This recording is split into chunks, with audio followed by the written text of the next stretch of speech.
November 12, 1944. Dear Florence and Frank. Was glad to hear from you, even if you did take your time. That is to be expected though, for newlyweds. By the way, the night before I got your letter, I had an awful dream about you. So was glad to hear you were well and happy, for I dreamed you were in bed with me, and you only had a short while to live. However, you got out of bed, and when you came back you said you answered the door. Forgot who you said was at the door. Then Dorothy came down and said she dreamed about you too. Well, anyhow, dreams are silly and often very contrary. There is nothing to worry about regarding me. Am feeling exceptionally well. The weather hasn't been cold enough to give me much sinus trouble as yet, so have nothing at all to complain about. We're having evangelistic meetings for 2 weeks, so I'm busy almost every night. Elenore went with me one night. She is over to Dorothy's and expects to stay perhaps all this week as she is alone. Dorothy is very blue. I guess about the coming of the divorce. She still loves him, and says she cannot live without him. He only gave her $42, and $35 was for rent, of that. I have lent her some money, and it looks as though we will have to feed them for a while. She would not have been able to get her coal, if we hadn't stood credit for it. Ronnie just got a job and he told her he is in debt about $1,000. Her lawyer, it seems, is suing him for $175 and he has fallen behind on his income tax. Think he just wants to get her to settle outside of court, and perhaps that would be best, providing she would get a just settlement. Her lawyer does not want to go ahead without his money. Your dad told her to go down to the friend of the court and tell them she hasn't any money to fight the case. Have you heard from Phillip yet? He said he was writing to you the night he wrote to me. Forgot to tell you, Angie's present came the next day. It is 12 nice drinking glasses with a stem. Guess you would call it. So now you have the 3 different kinds. These are really beautiful. Thanks for offering your pills to me, but I'm taking some of my own still, and will not need them, and you do, so we'll probably get around to send them soon. You are very fortunate to have such congenial people to live with. Of course, you are paying enough to have some privacy.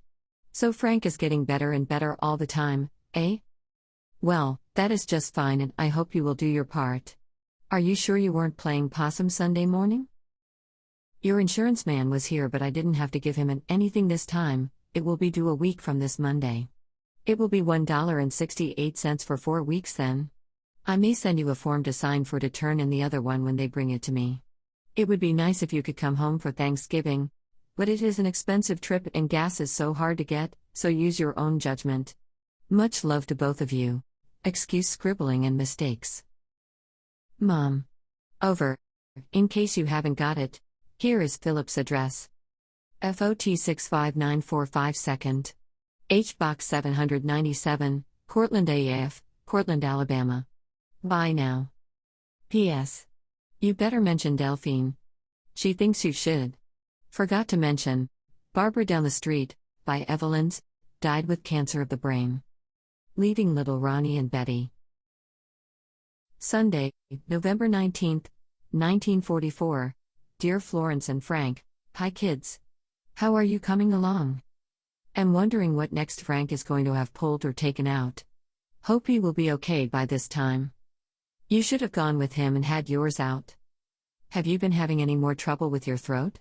Joyce is writing out the recipes for the devil's food cake, and Dickey is pestering her. He is full of the devil. Not cake though. He sure is a smart little jigger at that. And cute as a bug's ear. I should have gone to church this afternoon, as we have 3 services today, the closing of this series of meetings. I could not make it though, and besides I have a headache and didn't feel equal to it. Have enjoyed going. Well, Dorothy goes tomorrow to get her divorce, and she tells me Ronnie is going to drive her down and is going to come over tonight and take her for a ride. Did you ever hear of anything so romantic? Since she told him she decided to get the divorce herself, he seems quite concerned. Perhaps he thought she was just going to sit around and wait for him to come back, if he decided he wanted to, after he gets tired of Nada. By the way, she has been sick, as he is taking advantage of her. He's a slicker, isn't he? Well, you ought to know, Dorothy told him she decided not to waste any more time with him, and that she had practically her whole life ahead of her, and was looking out for herself. Now he thinks there is someone else, and it bothers him. He has been overeating, a couple of times with them, besides other times. Of course, Joyce has been sick, and he comes to see her mostly. Elenore is home this weekend. She expects to go over to Walter's Tuesday and stay for Thanksgiving, providing Phillip does not come home. He wrote and told me he was not at all sure if he would get a furlough at this time. They have orders to ship out Monday. He don't know where to. They gave him some shots in the arm. Hope that don't mean he is going across. Elenore says there are 2 C's in across, but I doubt it. Suppose you do get lonesome in the evenings, with Frank working. Wish he could have days, but we can't have everything as we would like it. Besides, it's much better than if he was in the armed forces and you were waiting for him to come back. Gee, I will have to take a day off to write out recipes already. I have written too much. We had pumpkin pies today. Did I hear you say, yum, yum? We'll send you the recipes for that if you wish. Too bad Frank don't care for desserts. We expect to get that turkey for Christmas. Someone promised your dad, so hope Phillip can come home. Would like to have you folks too, if it were possible. If not, Christmas is coming to New Year's. Perhaps you could come then. They just better not take Phillip over without letting him come home. Besides, he hasn't trained enough with the B-24s. Everyone is in the kitchen, and between the conversation and everything, Elenore and I are writing, or trying to.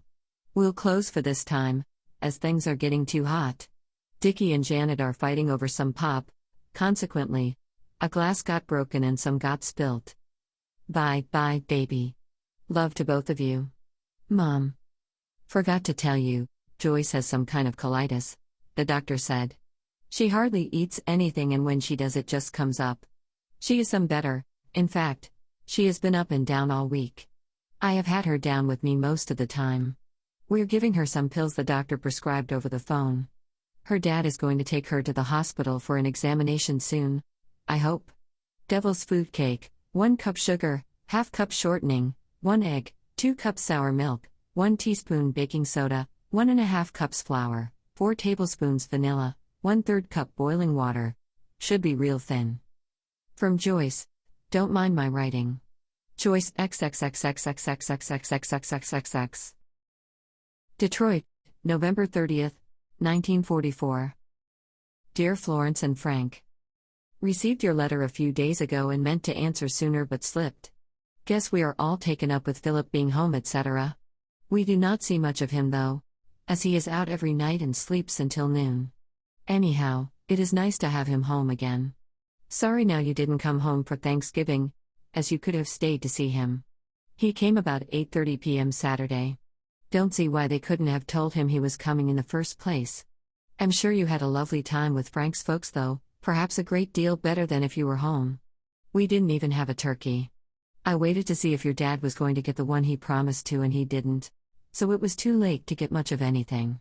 We just had 1 chicken. They didn't have any more, besides a pork loin roast. There was just Dorothy and the children. Your dad and I, Elenore, went to Walter's and came home Sunday afternoon. Well, now that Dorothy didn't get her divorce, things seem to be more uncertain than ever. She don't even know if she still gets her regular alimony of $31 a week. The judge told him to support her and the children, but didn't set any particular amount. He did say she had $285 coming in back alimony, however, that is. The way her lawyer spoke the other stops.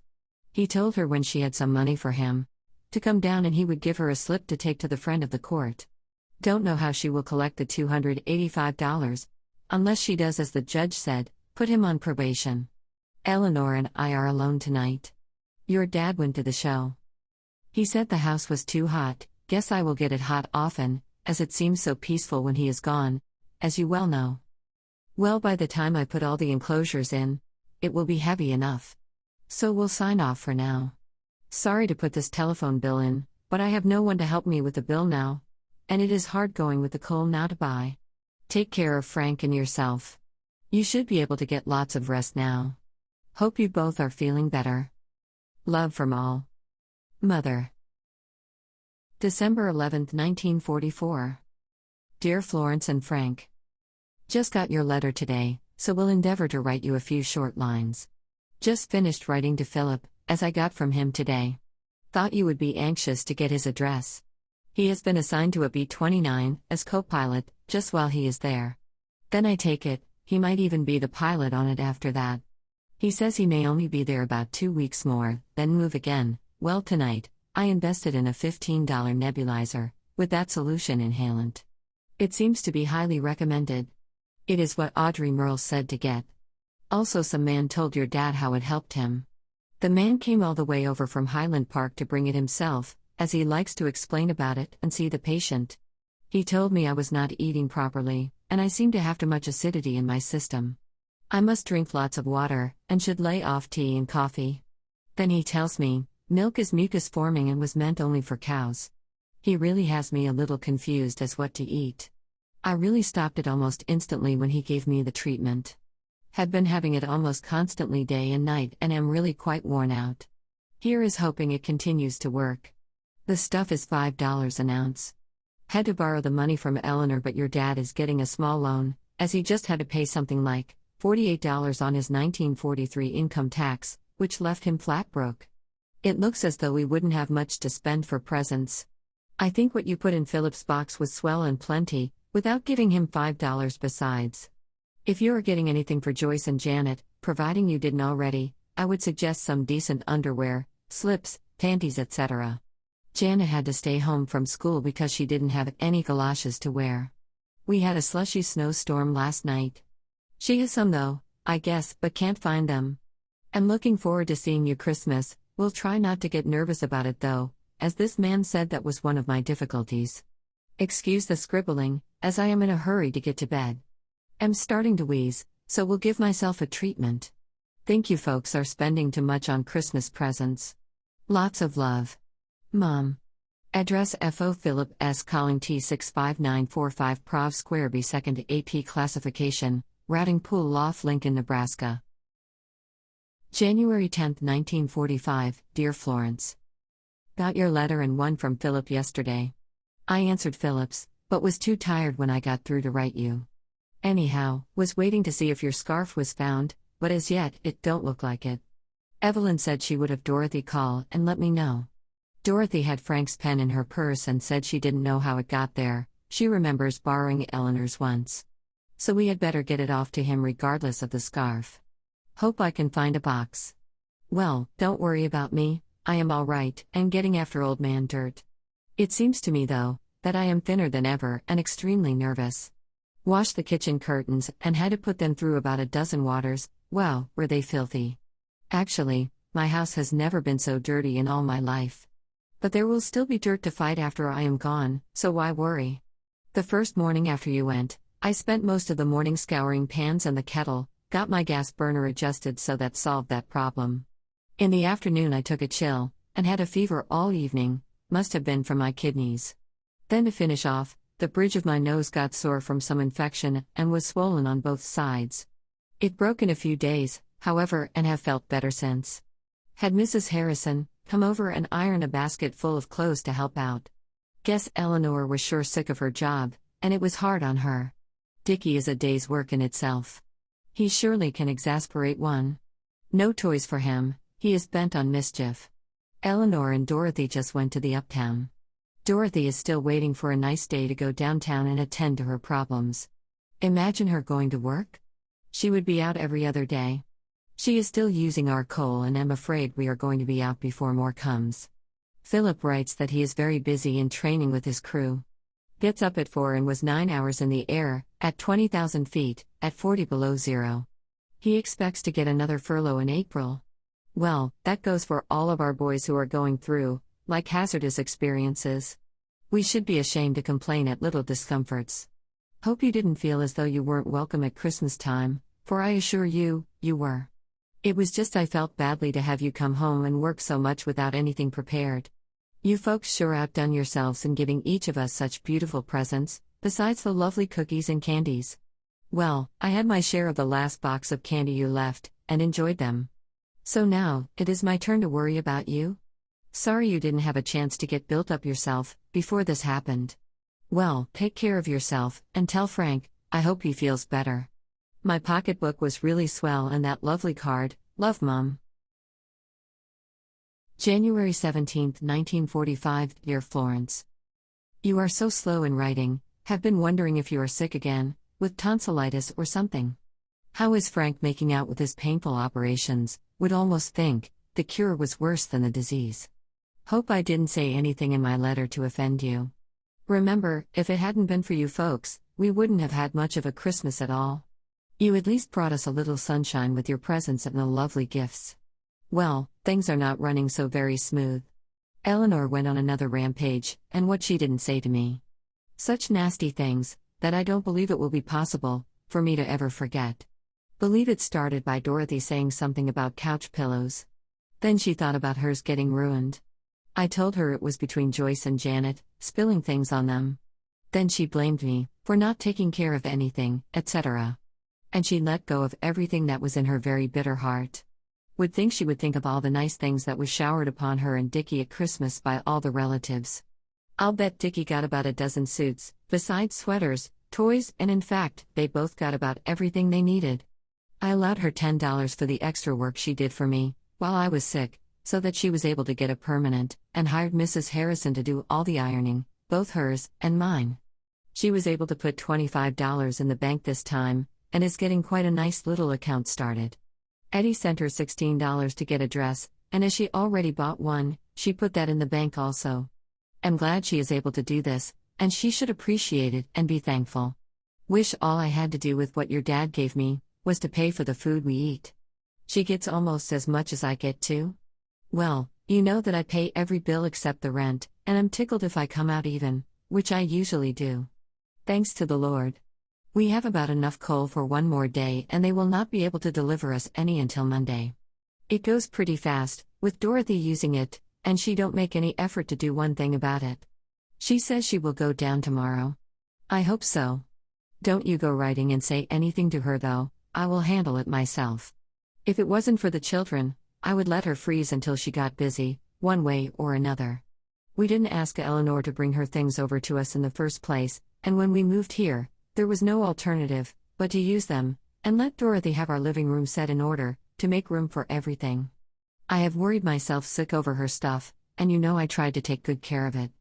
I told her after she got through telling me that since she came home, I haven't had any peace, and she said, you shouldn't have, and that she didn't intend to give me any either. Don't write anything about her in your letter and don't worry about me. Love, Mom. January 26, 1945. Dear Florence, well, here goes, but am in no mood to write. Am tired mentally and physically. It does seem a long time between letters, perhaps we do not figure the time it takes for them to travel. I had only gotten your letter Tuesday night. Your dad brought it with him. Then when you called Thursday you were expecting an answer already. Dickey came home with a terrible cold on the chest. He has quite a fever and gets real croupy at night. Elenore went to get her hair set this afternoon, and I tried for 2 hours to get him to stay in bed for his nap. I tried rocking him and everything, but no go. He is hard to take care of when he is well. We called the doctor and he told us to try and get hold of an electric hot plate to boil water on with menthol or tincture of benzoin in it. Well, no one seems to have one around here. Janet is just getting over chicken pox, and Joyce has had to stay home too. She didn't get it yet, but probably will. Joyce hates to miss school. Janet was coming down with it last Saturday when Elenore went away, so quite likely, Dickey was exposed to it also. Was very glad to have those few days to relax my nerves. Mental strain is far more tiring than physical. Everything is going all right at present, but there is a tenseness all the time. Perhaps I am not understanding enough. She too is under a terrific strain, as you know. We should try to help one another and make the best of it. Am out of paper. Thanks for the invitation down there. But it is entirely out of the question. I know you both mean well. Would never go to live with my children, unless it was absolutely necessary. Dorothy is trying to get work at Winkleman's today. She went down to their employment office downtown. Nothing definite, though, as she hasn't the experience. She went down about the other business and found she had to have an appointment. She is supposed to go next Tuesday. The kids thank you for the money you sent. We have been trying to get them gloves but can't. Love both of you, Mom. Hope I can get the rest of her things today for his box and get it off to him. Elenore has been invited over to the Walters and the relatives for the Christmas season, so you may not see them. We could easily arrange to let you have your room while you are here, so don't worry about that part of it. Hope you will not be too disappointed if you come. When I think of all you used to do for me besides go to work, it really puts the others to shame. I'm sure you would have been glad to do everything if you were just staying at home. Besides, you took the same interest as I would about the home. We'll be looking forward to seeing you at Christmas. If you think you see, take things as you find them. I'm quite sure things will work out somehow. I'm writing lying down, so excuse the scribbling. Bye now. All my love, Mother. March 24, 1945, Dear Florence and Frank. Well, I guess it is me who should feel embarrassed now. I should have known you would go and do something like that. The dress is lovely, and I appreciate it very much, but I still say you should not have spent so much. Anyhow, thanks a lot to you both. You will have Frank in the poorhouse before he is old. It fits me all right, and some to spare, as I really look like an old hag right now. I'm glad to inform you that it was in the paper that little Dawn is a prisoner. Tried to call Millie, but they didn't answer. Guess you had better write to her. By the way, Elenore likes the vista you sent and thanks you both. It looks good with her navy blue suit. A card would have been all that was necessary. Joyce started to write to you, to thank you for the $1, but she has gone off with her dad. He is trying to scare Dorothy into letting him, or rather giving him, a divorce. He says if she don't, he is going ahead again. He wants her to go down and see his lawyer. I'm afraid if she divorces him, her security will end. Wish to goodness she would do something about getting him in the army. She wrote to Judge Jane and asked some advice of him. Well, I'll not prolong this any further, as I have things to do. Am feeling some better, only hope asthma does not set in now. It is threatening a little. All my love, Mom. P.S. Joyce begged me to let her wash the front windows, so I let her go ahead, and she did a perfect job, bless her heart. April 3, 1945. Dear Florence and Frank. Thought I had better get busy and write, before you decide to call up to see what is wrong. Everything is all right, but last week I was quite miserable, had to get to bed by 8, or someone would have had to help me, as I get pretty bad with asthma. I ordered a bottle of Dr. Deem's, although it has a different name now. Anyhow, it has worked wonderful, and I have been quiet ever since. Had an attack of pleurisy for a couple days, but knocked it out with heat. Hope I will not have to talk any more about my ills. Hope you and Frank are well. Your coat didn't come back from the cleaners until Saturday evening, it had been there almost 2 weeks too. We got it off to you today. You still take your walks, don't you? Well, there isn't much news, we are all just drifting along in the same old way. Am longing to be able to get started to house clean. Most everyone I know have theirs almost done. Haven't heard from Phillip for about a week. He was intending to go away this last weekend, sightseeing somewhere. He still thinks he may get that 3-day pass with the plane. Then he expects to get a furlough this month, sometime. He is almost through down there. It is supper time, so we'll have to go and get it started. Am beginning to get an appetite again, so hope to put on a little weight. I didn't get to church Sunday, however, Dorothy went and the children. They looked nice, with their hair curled and in their lovely new dresses, also cute little hats. The coat Aunt Margaret gave Joyce just fit her this year, and Dorothy cleaned another coat for Janet. Dorothy looked nice too. She had her coat cleaned and that brown check dress, with a big white hat trimmed with brown bows and veiling on it. Elenore went to Walter's for the weekend. She looked lovely in her outfit. She had a darling navy blue hat, gloves and bag. Besides, she bought 2 lovely dresses at 95 cents a piece at Winkleman's, so she really got 2 for the price of 1, according to what they were asking downtown. She really has good taste in picking dresses. One was a silk jersey, white background, with purple floral design, and made in such a pretty style. The other was light blue, very pretty too. I didn't get a chance to wear my new dress, got the hem turned up and that was as far as I got. But there is still lots of time to wear it, and it is nice and thin, so it will be cool enough for the summer. Forgot to mention Dickey, he too was all decked up, but came home looking a little under the weather. Has a fresh cold and they fed him too much candy. However, it takes a lot to slow him down and he is still going strong. He is an awful tease, but a little darling. There is nothing going to hold him back, his mind really works fast and he's as quick as a flash. It won't be long until I will be boasting about yours. Guess every grandparent feels the same way. Had better quit raving and go to bed. Take good care of ourselves, and don't worry about a thing. Thanks for the Easter card. Lovingly, Mom. April 17, 1945. Dear Florence and Frank. It is with much effort I finally get started to write. I'm not sure how it will end. Don't feel strong enough to even hold the pen. I'm sure, though, it will return as usual. We always feel that way when we are sick. Haven't knocked the pleurisy out of my side yet. It is rather stubborn this time. Believe me, I really suffered with both asthma and it for a few days. The doctor gave me that injection that makes me sick. Guess it is the adrenaline. He said my heart was pounding. It sure brings up everything. Phillip is trying to enjoy himself, but is finding it rather hard. No boys to go around with, and everything has changed. He has taken Joan out, and that other girl, forget her name, not Virginia though. She is in Florida, I believe he said. Drugs invited him to dinner Sunday. Leave it to Mr. Drug to get meat. He goes to Canada and sneaks it back somehow. We do not know what to give him to eat. We are out of points and it is hard planning, especially when one don't feel like cooking. I'm afraid he will be disgusted with his trip home. Dickey is crying and bothering me. He is getting a rash on him and is sick. We are quite sure it is measles. I just can't help him down in bed, don't know what we will do with him. Dorothy has gone to work, but she is sick of it already. The children are upstairs with some other kids now, dear know what they will be up to. It sure worries me a lot. We just heard Janet almost got run over crossing the street on roller skates. She fell down in front of a car, but it stopped just in time. The fellow at the stand came out and picked her up. She never told her mother. Some woman told her today.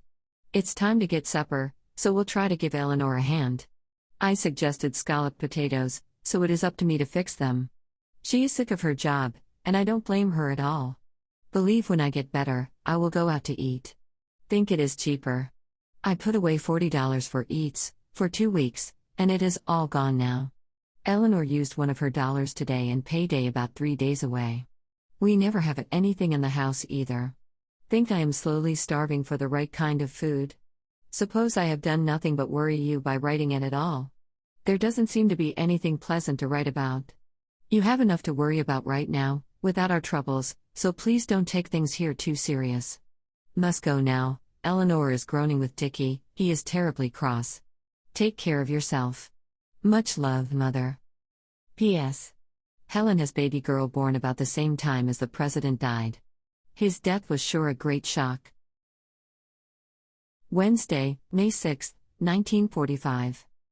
Dear Florence and Frank, got your letter today. You had me rather worried and I had just decided to write again anyway. Would have called but find it pretty hard paying the $5.18 a month as it is. You must have had a thrilling time picking out that furniture, and know it made you very happy. It will be swell to have your own place with nice new furniture. I still feel you should have your bedroom set, so don't hesitate about asking for it, anytime you're ready. Elenore didn't say anything, but I could tell how she felt. She wants to get into her own home so much. It may be, he will get to come home now.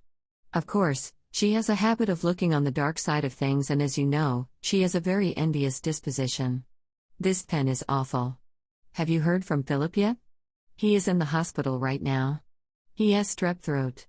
I'm not sure if they took his tonsils out or not. He was supposed to get them out when he went back. They wouldn't take them out if he had strep, surely. He heard they were going to move in a week or so, but doesn't know where. He was supposed to take a cross-country flight over the Gulf to Cuba. There was rumors about them getting a B-17 and then a B-29. As usual, he is very disgusted, because it will take months and months more training, he said. I was wondering if they wouldn't let him help to get the boys back over to the Pacific. Thanks again for the invitation to come there. Think I will come by boat, when I do. Margaret said you can get on at night and go to bed, and you are there in the morning. By the way, Lil's husband died, and Margaret went up for a day to Sarnia. She saw the Leggett girls. I probably told you Jessie had a severe heart attack at Christmas time, and is still convalescing. In fact, she never can work much again. Our women's prayer group met at a home in Grosse Pointe. The backyard was gorgeous, with flowers, tulips of every color, violets, pansies, etc. Also gorgeous big lilac trees, white and deep purple. Then there was a greenhouse, with all sorts, even orchids, the rare kind. I didn't see so much beauty about them. They were almost brown. The orchid-colored ones are supposed to be the cheapest kind. This woman that goes to her church, her husband has been their chauffeur for 20 years or more. They have a lovely place over the garage, furnished beautiful. It seemed nice that victory came on our prayer meeting day. I had hoped it would. Then we had another prayer service at the church in the evening and it was just about filled. Last week Elenore went over to Walter's and stayed until Thursday. It did me the world of good to have the relaxation. You just can't relax with Dick around. Dorothy and the kids are okay, but living like paupers most of the time. He is supposed to get laid off soon, and I hope the army takes him, so that she will have some support. Well, I must close for now. Try to drop me a few lines a little oftener now, as I will be anxious. Love and kisses. Mom. P.S. I'm much better, have a little pleurisy in my side yet and occasional coughing spells. Hope we get some warmer weather soon.